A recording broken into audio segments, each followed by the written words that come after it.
नमस्कार मित्रांनो, स्वागत आहे तुमचं गडाख पाटील ॲग्रो फार्म या यूट्यूब चॅनलमध्ये। तर आजचा जो व्हिडिओ आहे मित्रांनो तो फार्मर आयडी संदर्भात आहे। तर बऱ्याच शेतकऱ्यांनी उतार्यावरती काही बदल केलेले आहेत, म्हणजे सामायिक क्षेत्र होतं ते त्यांनी सेपरेट करून घेतलेलं आहे, किंवा काही शेतकऱ्यांचे गट नंबर चेंज झालेले आहेत, किंवा एखाद्या शेतकऱ्यांनी ह्या गावातील क्षेत्र विकून दुसऱ्या गावात नवीन क्षेत्र खरेदी केलेले आहे, पण ते क्षेत्र त्यांना ऑनलाईन दिसत नाहीये, किंवा जे उतार्यावरती बदल झाले, उतारा निघतोय पण ॲग्रीस्टॅक या साईटवरती ते बदल झालेले दिसत नाहीये। अशा शेतकऱ्यांसाठी कशा प्रकारे फार्मर आयडी काढता येईल त्या संदर्भातचा हा व्हिडिओ। आता समोर तुम्ही बघू शकता एक गट नंबर आपण घेतलेला आहे। त्या गट नंबर मध्ये त्या जे शेतकरी आहे त्यांचं जॉईंट मध्ये सगळं क्षेत्र दाखवत आहे। 4 गट नंबर त्यांच्या नावाने दाखवत आहे आणि सगळे गट नंबर हे जॉईंट मध्ये दाखवत आहे, आणि त्यांनी ते सगळे खाते फोड करून सेपरेट एक उतारा करून घेतलेला आहे, आणि ते उतारा पण त्यांचा निघतो आहे, परंतु ॲग्रीस्टॅक वरती ते दाखवत नाही। त्यासाठी काय करायचं आहे, इथं शेजारी एक ऑप्शन आहे बघा, my name is not there in the list of owners.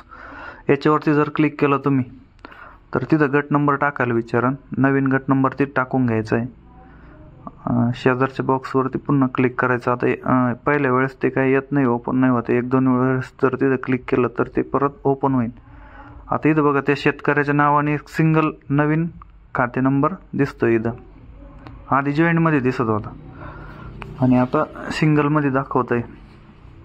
तर अशा प्रकारे तुम्ही जर काही गट नंबर मध्ये चेंज झालेला असन आणि दाखवत नसन तर अशा प्रकारे तुम्ही टाकून घेऊ शकता।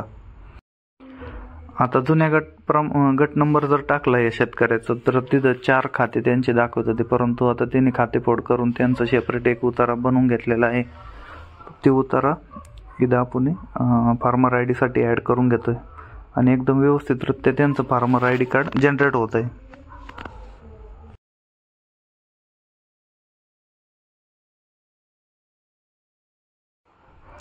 आता समोर तुम्ही बघू शकता आपण आधारचा OTP घेऊन त्यांचं फायनल सबमिशन करत आहोत, आणि अशा प्रकारे त्यांचं फार्मर आयडी कार्ड हे जनरेट झालेलं आहे।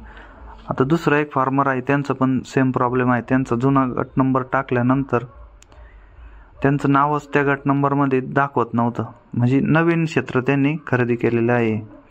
तर 124 गट नंबर टाकल्यानंतर ते क्षेत्र त्यांचं ओपन होत नव्हतं। मग आपण पुन्हा त्या पर्यायावरती क्लिक करून 124 जर गट नंबर टाकला तर त्यांचं नाव आता दिसतंय त्यामध्ये। अशा प्रकारे त्यांचं पण आपण फार्मर आयडी कार्ड हे जनरेट करून घेतोय।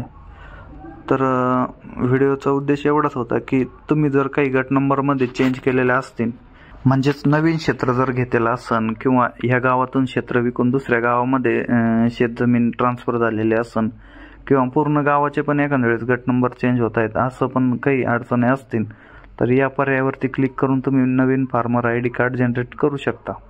तर शेतकरी मित्रांनो, फार्मर आयडी कार्ड हे अत्यंत गरजेचं आहे। इथून पुढे ज्या शासनाच्या सवलती येणार आहेत ते फार्मर आयडी कार्ड शिवाय येणार नाहीत, त्यामुळे सर्वांनी फार्मर आयडी कार्ड हे काढून घ्यायचे आहे। धन्यवाद।